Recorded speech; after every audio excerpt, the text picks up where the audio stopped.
So that's where England's at. We now have all of these towns and major cities that are completely taken over by a densely packed Muslim population who control housing. We have a Muslim housing association in London, so we cannot access that housing. There's a Muslim police association in London. It's not one like you have. You have the pretend Muslim police, don't you? You have the pretend NYPD cars. Ours is real, the Muslim Police Association. And before you know it, you have this dual policing system that starts off, and that's not a good thing to witness. So I'll give you one example. In a place called Glasgow, it is a rough end of Glasgow. There's a densely packed Muslim population. It's the middle of the day, 4 o'clock. And out onto the street comes a woman. She's all aflame. She's all lit up. And she's screaming, "Help me, help me."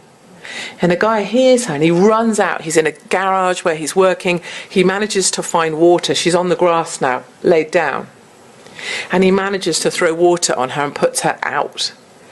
And I have pictures still of the grass where they picked her up and put her in the ambulance, all black and burnt.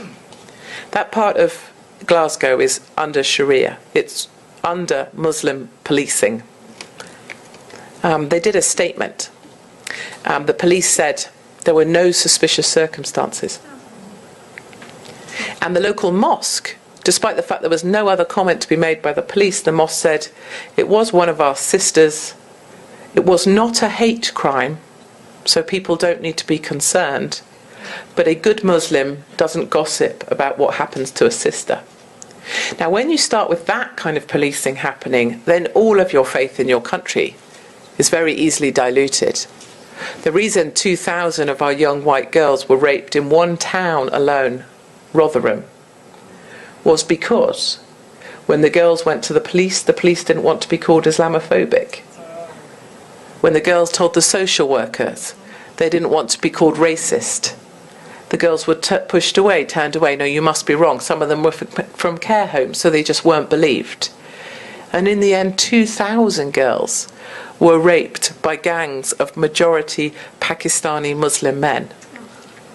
I was referred to the police. I was investigated for calling these rape squads majority Pakistani Muslim rape squads, and it wasn't looking too good for me until statistics came out on it, and it was revealed that they were actually majority Pakistani Muslim rape squads. So I'll take that one.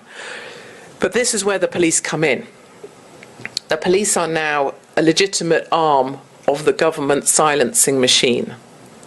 There is a hate crime unit that Sadiq Khan has set up to police Twitter, specifically my Twitter.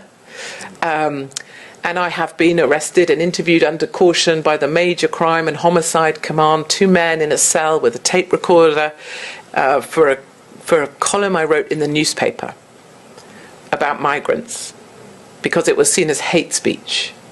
Luckily, that wasn't referred and I got away with that. But they are cracking down fast. My children are referred to social services. So people that are against me or want to shut me up will ring social services about my children. So we've had them to the house 3-4 times. And I respect that. I'm glad. Because if someone's in trouble, I want them to be found out. The only thing I wonder is, where were social services for those 2,000 girls in Rotherham when they needed some help? Why is it that it would be believable if it was something to do with me?